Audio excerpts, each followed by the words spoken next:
Oke, Assalamualaikum warahmatullahi wabarakatuh. Salam sejahtera untuk kita semua. How are you? I hope that all of you will be fine in this pandemic era. And today, before we study, let's pray together now.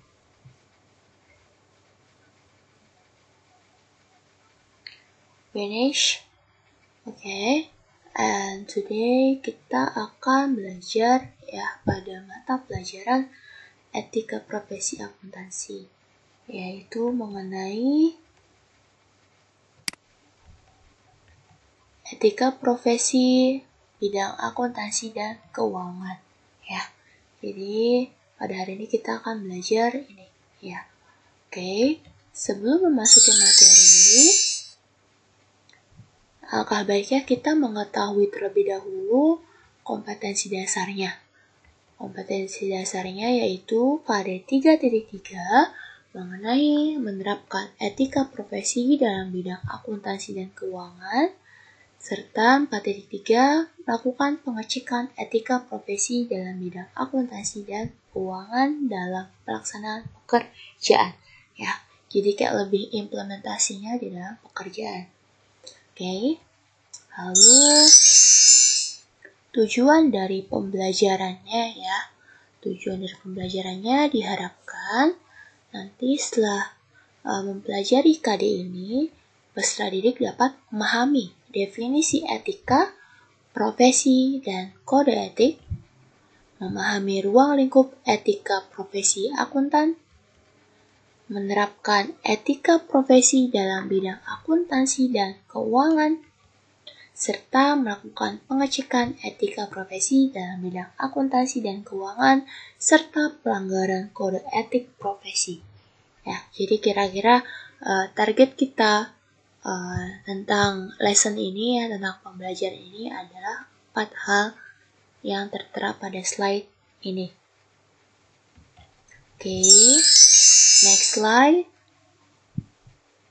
Alright. Jadi sekarang kita mau di sini kalau kamu amati kamu bisa lihat gambar yang tertera pada slide. Di sini ada orang bertanya-tanya, apa sih etika? What's the meaning of ethics? Seperti itu kurang lebihnya dari gambar pada slide ini. Oke, jadi kita hari ini mau menjawab mengenai apa sih definisi dari etika, seperti itu kurang lebihnya. Oke, next slide.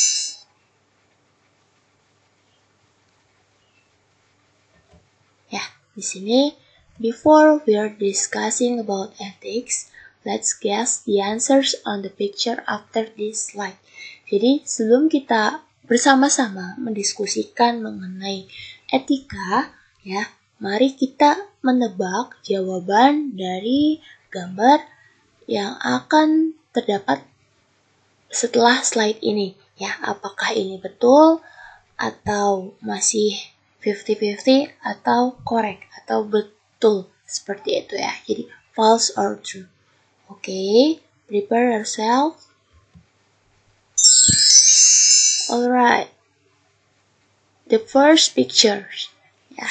Apakah ini perbuatan baik atau buruk?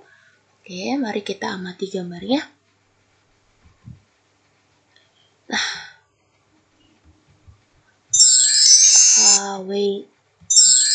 Gambar yang pertama. Nih, ada gambar orang ngasih segepok amplop isinya uang 100 ribuan rupiah beberapa lembar.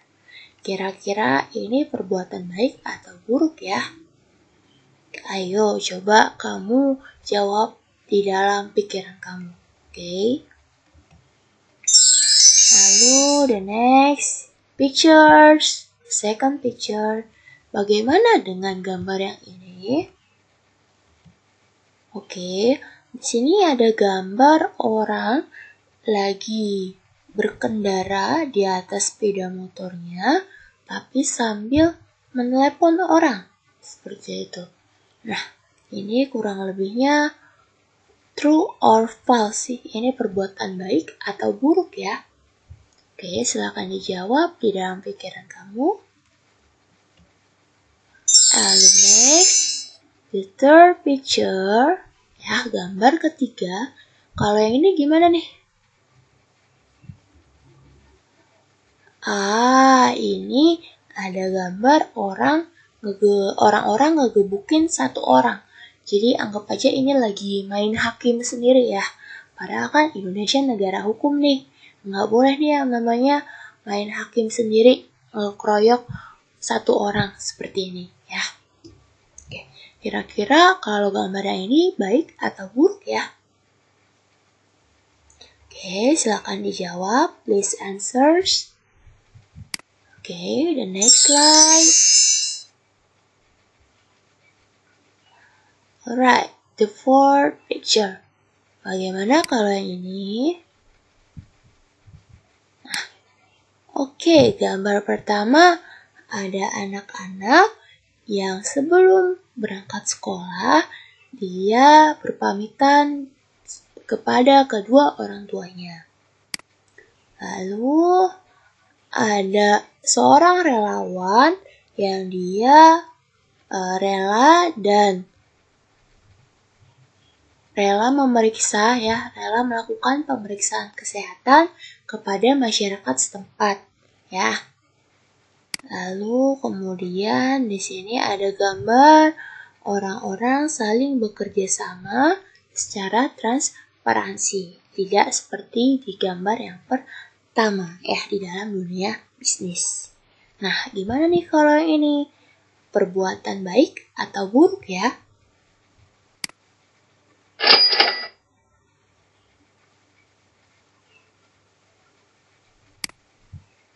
Oke, dari gambar-gambar sebelumnya, dapatkah kamu merumuskan apa yang dimaksud dengan etika? Nih ya, kalau kamu lihat di sini interpretasi gambarnya, gambar devil sama angel ya, kurang lebih seperti itu. Jadi kita mau review sedikit tentang gambar-gambar yang tadi ya. Bahwasanya gambar yang pertama tadi ada, kalau kamu ingat itu gambar tentang apa sih?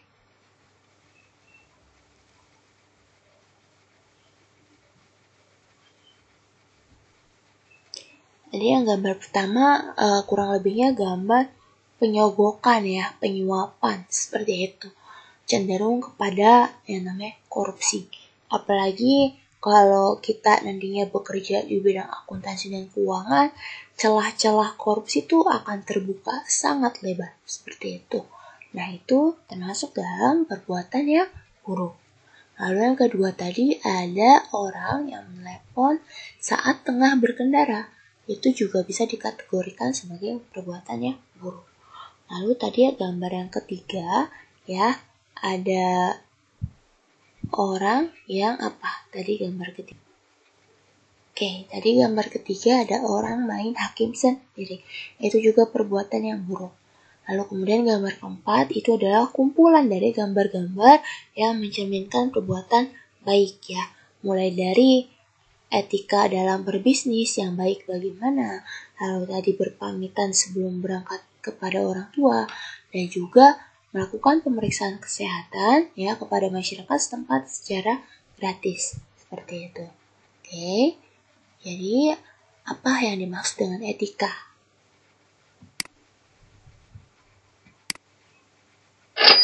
Oke, next slide. Kita mau menyaksikan video. Ya, please watch this video below. Oke, kita akan menonton bersama-sama.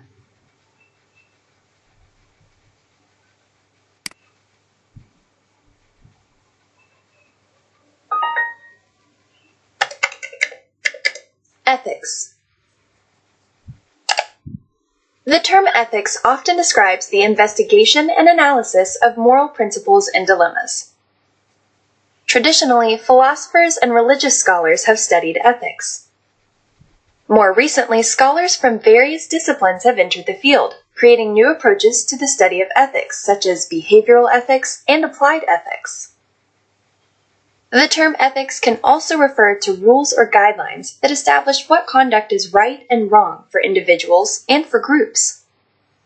For example, codes of conduct express relevant ethical standards for many professions, such as medicine, law, journalism, and accounting. Some philosophers make a distinction between ethics and morals, but many people use the terms ethics and morals interchangeably when talking about personal beliefs, actions, or principles. For example, it's common to say, "My ethics prevent me from cheating." It's also common to use morals in this sentence instead. So, whether we use the term ethics to refer to our personal beliefs or rules of conduct, or the study of moral philosophy, ethics provides a framework for understanding and interpreting right and wrong in society.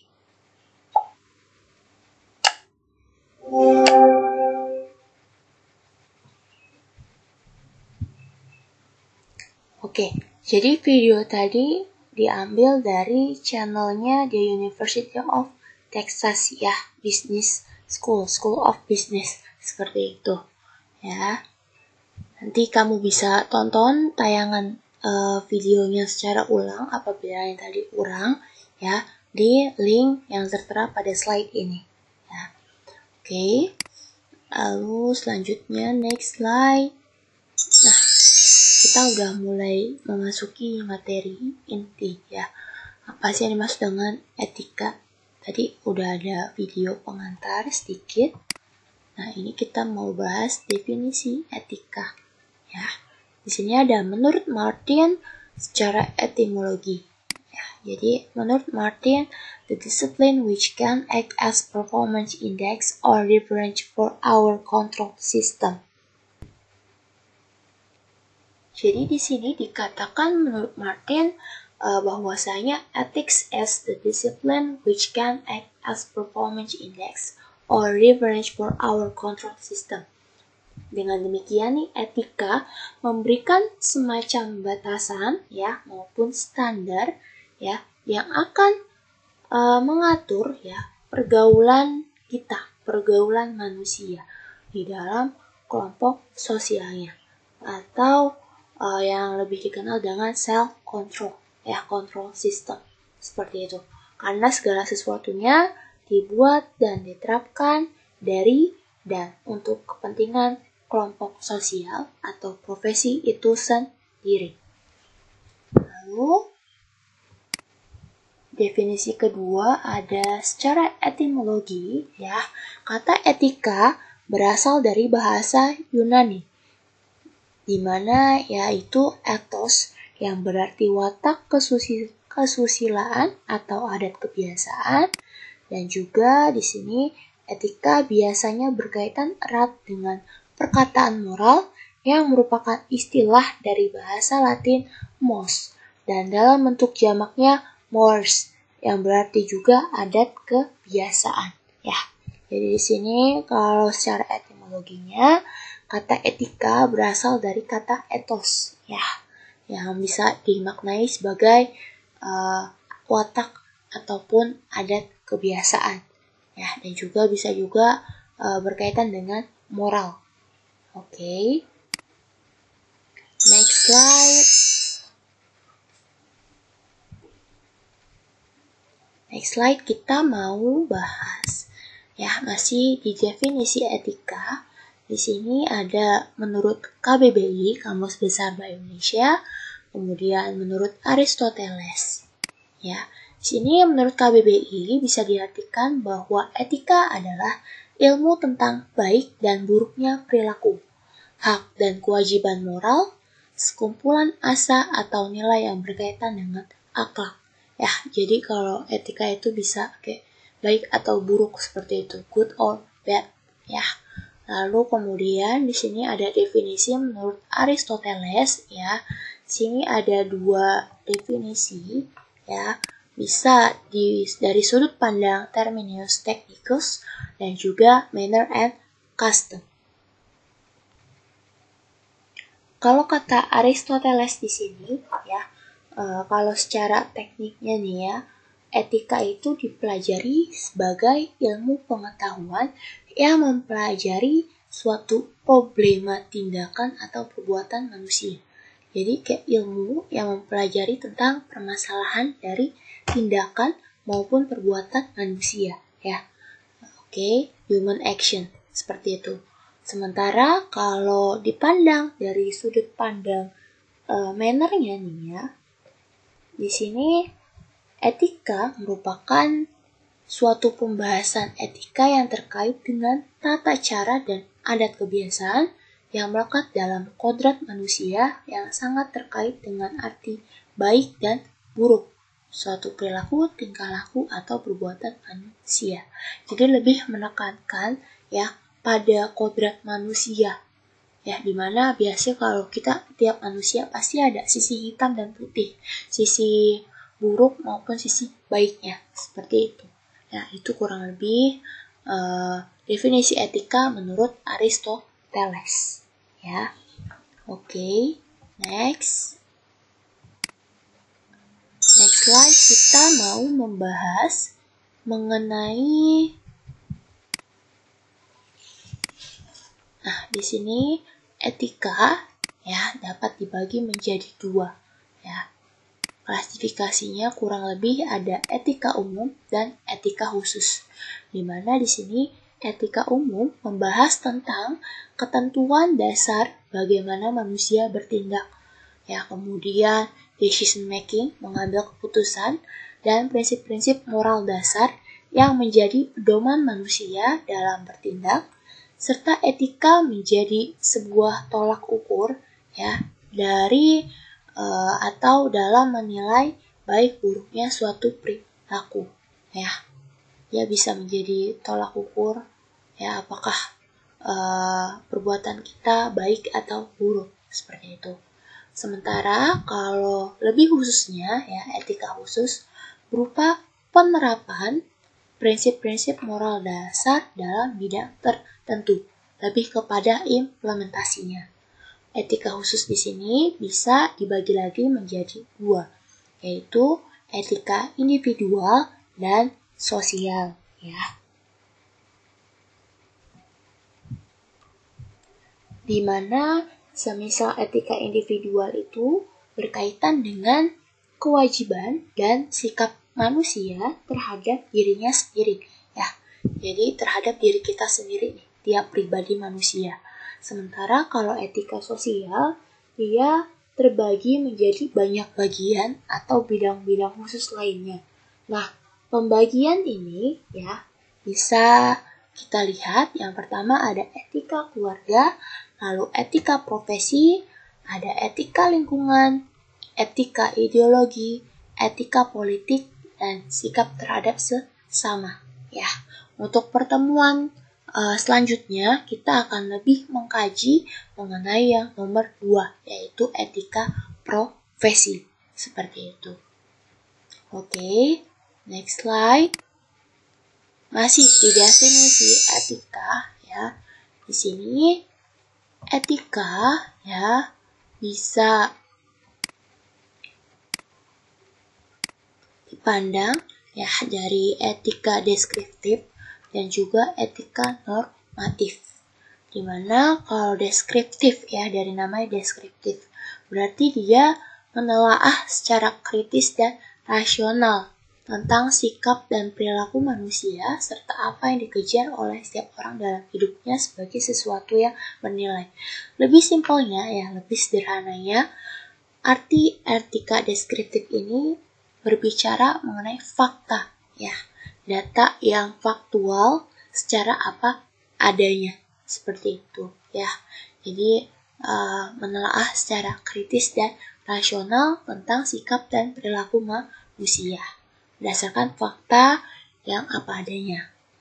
Sementara itu, kalau etika normatif di sini sering dipandang sebagai suatu ilmu yang mengadakan ukuran atau norma yang dapat dipakai untuk menanggapi atau menilai perbuatan dan tingkah laku seseorang dalam bermasyarakat. Ya, pada umumnya etika normatif ini sebagai ukuran ya, ukuran umum bagi baik dan buruknya tingkah laku. Seperti itu. Atau lebih simpelnya ya, kalau tadi etika deskripsi berdasarkan fakta dan data yang rasional, kalau etika normatif itu lebih ke berusaha menetapkan ya berbagai sikap, perbuatan dan tingkah laku ya. Pola perilaku ideal yang seharusnya dimiliki oleh manusia. Ya, seperti itu. Oke. Next slide.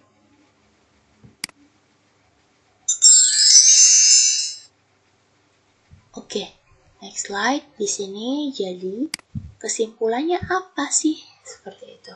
Ya, jadi kita dapat menyimpulkan bahwa etika ya tadi ya, ethics in English. Etika dalam perkembangannya sangat mempengaruhi kehidupan manusia. Ya, etika memberi manusia orientasi bagaimana menjalani hidup. Ya, bagaimana kita melalui hidup. Seperti itu. Melalui rangkaian tindakan sehari-hari. Ya, daily activities. Nah, hal ini berarti ya, etika membantu manusia untuk mengambil sikap dan bertindak secara tepat dalam menjalani hidup. Ya, jadi ini di sini ethics ini sangat-sangat membantu ya, helpful gitu, bersifat helpful. Ya, membantu kita, membantu human, membantu manusia dalam mengambil sikap dan bertindak agar tepat ya, secara tepat dalam menjalani kehidupan. Oke. Next, kita mau menonton video lagi ya. Jadi ini kayak kesimpulannya. Kalau tadi yang video pertama itu lebih ke pengantarnya. Oke, check it out.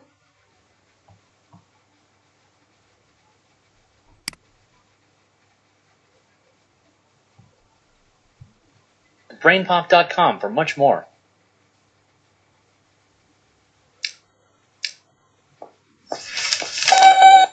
Say what?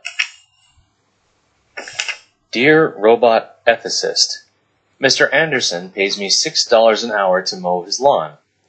It usually takes me 2 hours, but last week I got it done 30 minutes faster. He already paid me in advance. Is it ethical for me to keep the money? From Amber.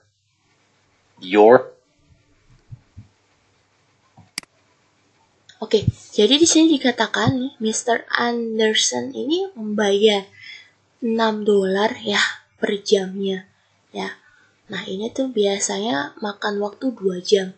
Tapi minggu lalu sebetulnya pekerjaannya terselesaikan hanya 30 menit ya. Artinya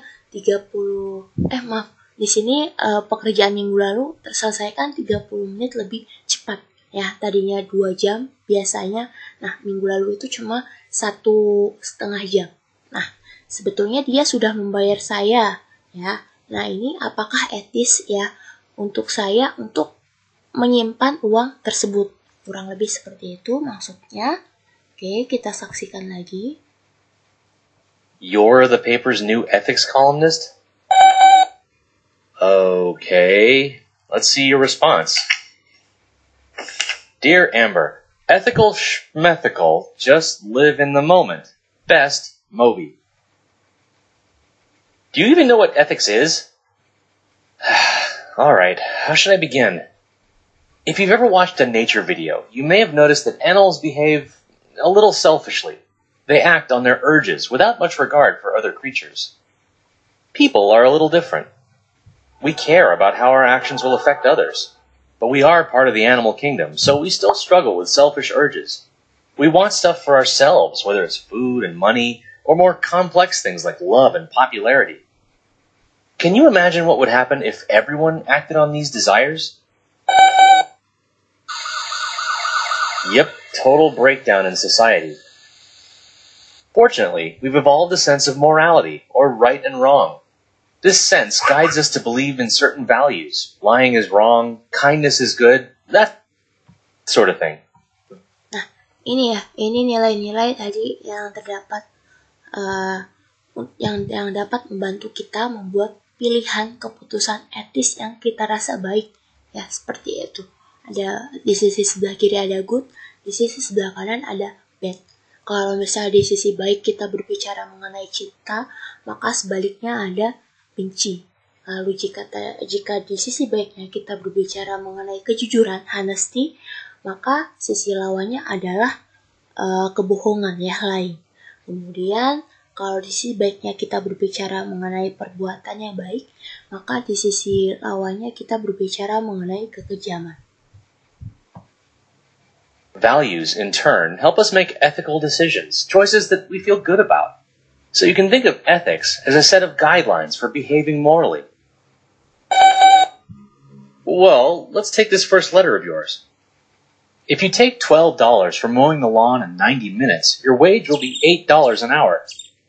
That's deceptive because you agreed to work for $6 an hour, and lying is morally wrong. Why? Well, our inner moral sense tells us it is. That's why so many ethical systems forbid it. Most religions and philosophies frown on dishonesty. And our legal codes prohibit certain kinds of lying, too. It's a crime to make false statements to the police or in a court of law. And if you're in business, it's illegal to make false claims to the public. It might help Amber to imagine herself in Mr. Anderson's place. No one likes being lied to. Mr. Anderson might not trust her to mow his lawn again if he finds out. Amber should admit that it only took 90 minutes to mow the lawn and offer to give $3 back. She might lose a couple bucks, but her reputation is more important than money. Anyway, that was an easy one. What else have you got? Nah, ini ya, tadi kurang lebih pendapat mengenai tadi yang pekerjaan yang dibayar oleh si Mr. Anderson. Kayak gitu. Lebih baik kita ngembaliin beberapa dolar uang ya.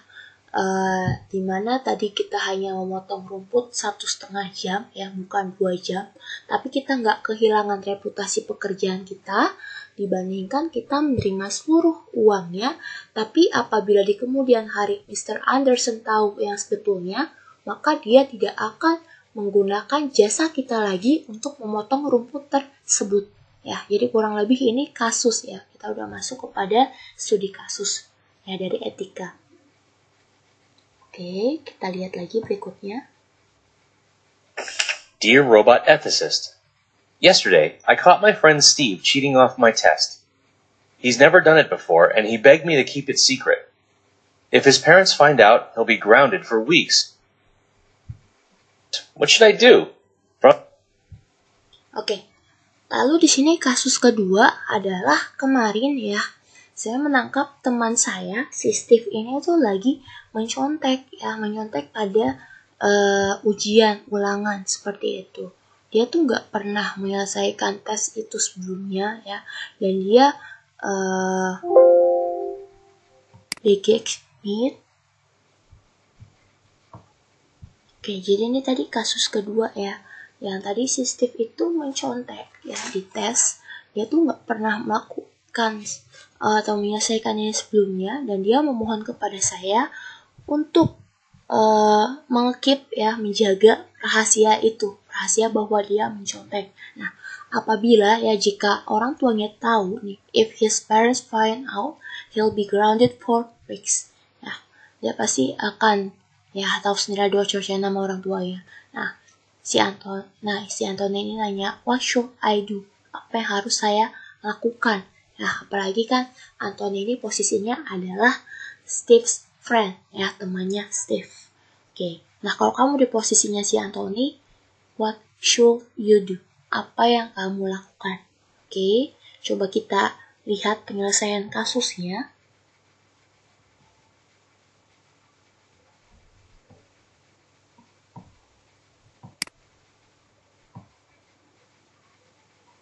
From Anthony. This one's a bit trickier. We know that cheating is wrong, and every school has rules against it. On the other hand, friendship carries its own ethical obligations. Friends should be loyal and try to help each other out. By telling your teacher, you'd be betraying Steve. Yep, it looks like we've got an ethical dilemma, a situation with no clear-cut right answer. It may seem silly, but making a list of arguments for each action can be super helpful. The school code prohibits cheating, and you can get in trouble if your teacher finds out. But your friend will fail the test and get grounded if you say something. Still, friendship cuts both ways. It wasn't fair for Steve to put you in this position. Nah, ini ya. Ini kurang lebih kayak opsi pilihannya nih ya. Kalau misalnya kita berbicara ke orang ya, di sini cheating is wrong ya, mencontek adalah sebuah kesalahan ya. Di sini ada yang namanya school code ya, aturan dari sekolah ya. Terus possible trouble, ada beberapa kemungkinan permasalahannya, dan it's not fair to me ya. Lalu di sini kalau misalnya kita tetap diam ya, friends are loyal ya, pertemanan itu setia. Kemudian Steve failed test, Steve gets grounded. Oke, di sini coba kita simak lagi. There are definitely more reasons to speak up than stay quiet. Unfortunately, there is no formula for acting ethically. You have to judge by the individual situation. Ask yourself, what solution is fairest to all the people involved? Maybe you and Steve could go to your teacher together and tell her about the situation. Steve could ask for a makeup test or promise to do extra credit to keep his grades up.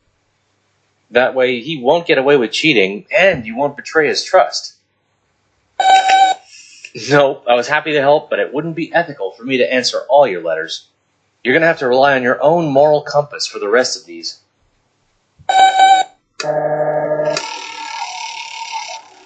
Oke, jadi tadi opsinya sebenarnya ada opsi lain ya.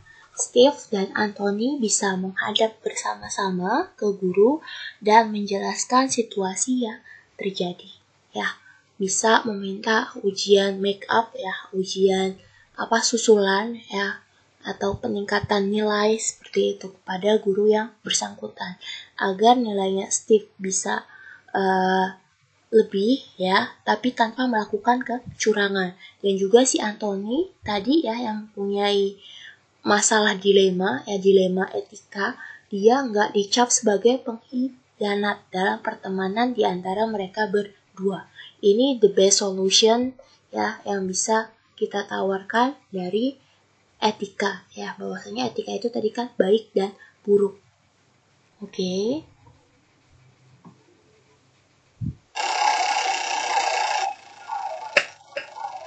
This explains so many things. Visit us at brainpop.com. Oke, tadi kurang lebih ada 2 kasus yang berbeda mengenai etika.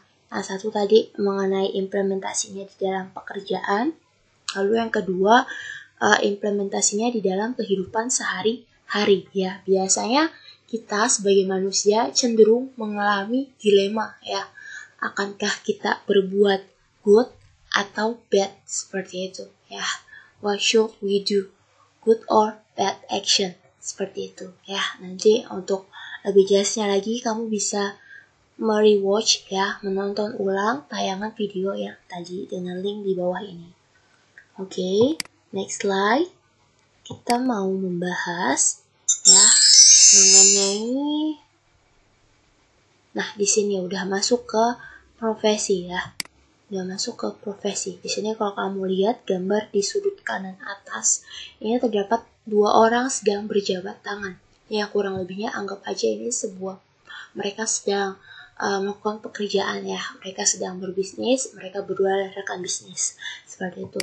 Nah, kita mau bahas nih apa sih yang dimaksud dengan profesi seperti itu ya. Di sini kita mau mengambil dari 3 pendapat ya. Ada menurut D. George, menurut KBBI, Kamus Besar Bahasa Indonesia, dan menurut Guts Dictionary. Oke, kita check it out, bahas satu persatu.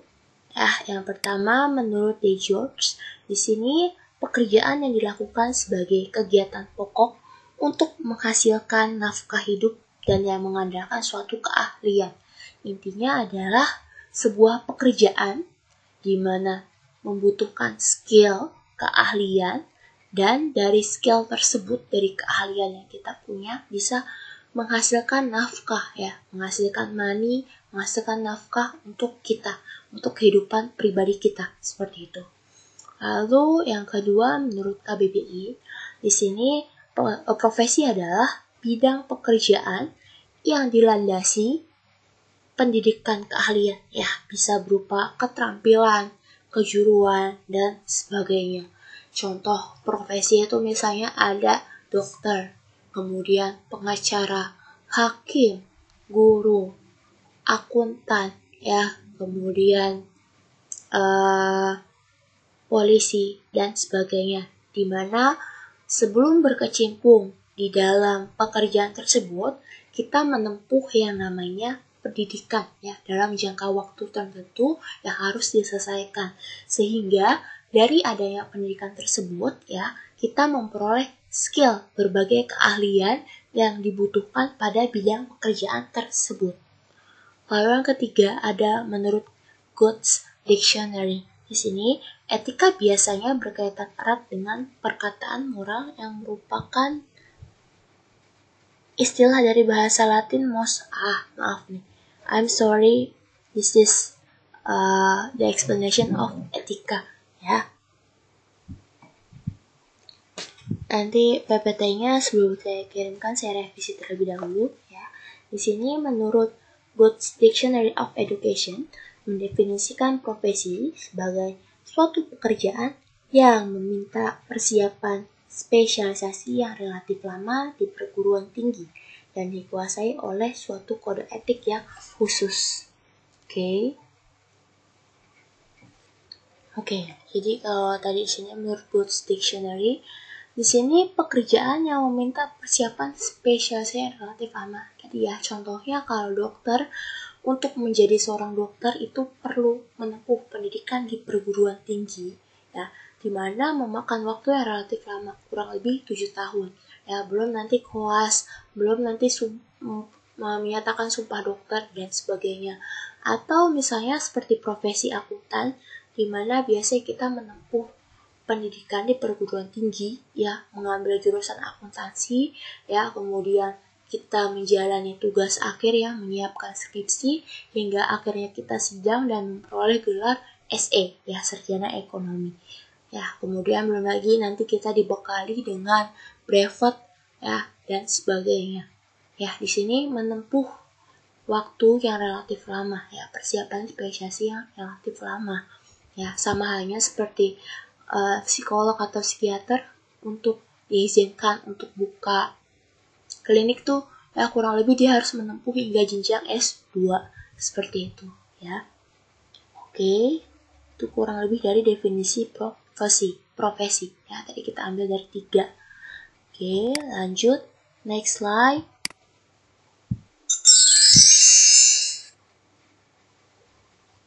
Nah, di sini ada ciri-ciri dari profesi. Ya, ini kalau kamu amati gambar di sebelah kanan atas, ini ada macam-macam profesi, ya. Biasanya nih, kalau para fresh graduate, incerannya tuh pengen kerja di kantor, seperti itu. Dengan anggapan, oh kalau kita kerja di kantor, prestis, kemudian masalah gaji, kesejahteraan, dan lain-lain, lebih terjamin. Oke, kita back to the topic, ya, balik lagi ke topik dari ciri-ciri profesi. Yang pertama, adanya pengetahuan khusus, keahlian, dan keterampilan yang dimiliki berkat pendidikan, pelatihan, dan pengalaman bertahun-tahun. Ya, biasanya seperti halnya akuntan, dia untuk merintis karir menjadi seorang akuntan yang bisa menembus atau bekerja mungkin di top 5 KAP, ya, itu membutuhkan pendidikan, pelatihan, dan pengalaman bertahun-tahun. Kita bisa merintis dari akuntansi junior. Kemudian nanti setelah kita punya pengalaman, ya, kita bisa naik level ke akuntansi senior. Seperti itu. Lalu yang kedua, adanya kaidah atau dan standar moral yang sangat tinggi yang disebut dengan kode etik profesi. Biasanya profesi itu terikat dengan yang namanya kode etik, ya. Nah, kode etik ini biasanya diatur oleh suatu ikatan yang menaungi profesi tersebut, suatu organisasi yang menaungi profesi tersebut. Contohnya kalau dokter, dia ada yang namanya ikatan dokter, ya, di mana ikatan dokter ini yang menyusun kode etik di profesi dokter. Atau halnya kalau di akuntan ada yang namanya Ikatan Akuntan Indonesia, IAI. Dimana IAI ini dia yang menjembatani ya atau mengelola dari kode etik agar dapat diimplementasikan oleh para akuntan ya, para profesi akuntan. Lalu contoh lainnya adalah guru, dia dinaungi oleh suatu organisasi yang bernama PGRI, Persatuan Guru Republik Indonesia. Ya, seperti itu. Lalu ketiga, mengabdi pada kepentingan masyarakat. Ya, biasanya kalau profesi itu karena kita memiliki keahlian atau skill tertentu yang membedakan kita dengan pekerjaan yang B aja, yang biasa aja, yang standar, maka di sini ada yang namanya pengabdian, ya, pengabdian atau kita mengabdi pada kepentingan masyarakat, ya. Lalu keempat, ada izin khusus untuk menjalankan suatu profesi, ya. Biasanya kita sudah diperkenankan untuk menjalankan profesi tersebut. Ya, biasanya kita kayak dapat sertifikat yang mendukung dari kelayakan diri kita untuk berkecimpung di profesi tersebut. Oke, next slide.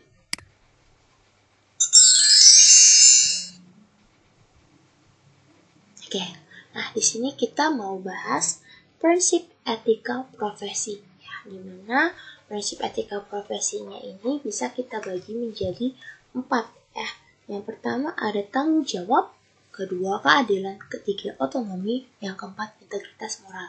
Oke, kita bahas satu persatu. Yang pertama tanggung jawab. Di sini yang dimaksudkan adalah memiliki tanggung jawab terhadap pelaksanaan pekerjaan itu, ya, mulai dari awalannya beginning, kemudian processing hingga result hasilnya. Seperti itu. Jadi kita memiliki tanggung jawab. Lalu yang kedua, keadilan. Prinsip ini menuntut kita untuk memberikan kepada siapa saja ya apa yang menjadi haknya. Lalu ketiga ada otonomi. Prinsip ini menuntut agar setiap kaum profesional ya memiliki dan diberi kebebasan dalam menjalankan profesinya. Artinya kita nggak dikekang ya, seperti itu. Kita memiliki kebebasan, otonomi dalam bertindak. Lalu ada integritas moral, dengan catatan kita memiliki integritas ya, kejujuran dan moralitas dalam mengampu profesi tersebut ya. Oke, ini mengenai prinsip etika profesi. Oke.